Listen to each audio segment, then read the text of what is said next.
À Sudbury, une clinique de vaccination des sans-abri contre la Covid-19 s'est tenue aujourd'hui à l'aréna communautaire du centre-ville. Il s'agissait de la toute première clinique du genre dans la ville.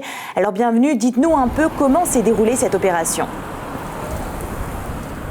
Alors Camille, on n'a pas eu accès à l'intérieur du bâtiment, question d'assurer la distanciation physique et aussi en raison de la vulnérabilité des personnes qui devaient être vaccinées aujourd'hui. Mais selon le réseau des sans-abri, ça s'est bien passé. Il y a eu un flot assez constant de personnes, ce qui n'est pas nécessairement évident parce que, comme dans la population générale, il y a aussi un certain niveau d'hésitation chez certaines personnes qui sont sans-abri. Mais vraiment, le réseau des sans-abri qui planifiait cette opération depuis longtemps, c'est seulement maintenant que l'approvisionnement en vaccin a pu permettre l'immunisation d'un premier groupe de sans-abri. On va écouter le directeur général du réseau des sans-abri qui sera suivi de 2 personnes qui ont été vaccinées aujourd'hui.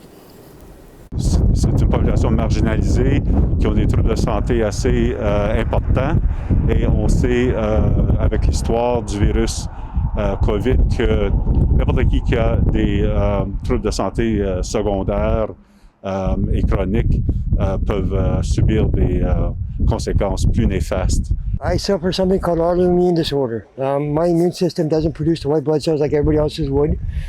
So taking the vaccine, I did take a chance with my life. Get the vaccine. Don't be a chicken. Don't be afraid. You know, a little bit of stress because, you know, this is brand new. Nobody's ever done this type of stuff. So everybody was like, just really nice. Et toujours à Sudbury d'ailleurs, la Covid-19 poursuit par contre sa progression.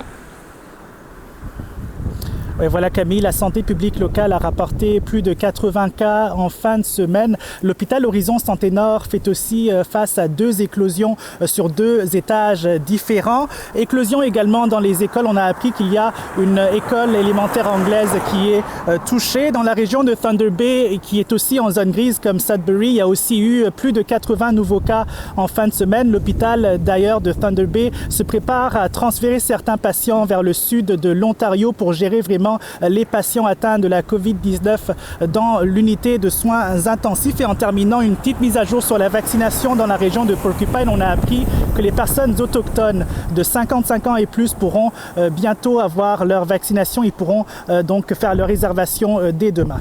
Bienvenue Senga à Sudbury. Merci d'avoir fait le point avec nous ce soir.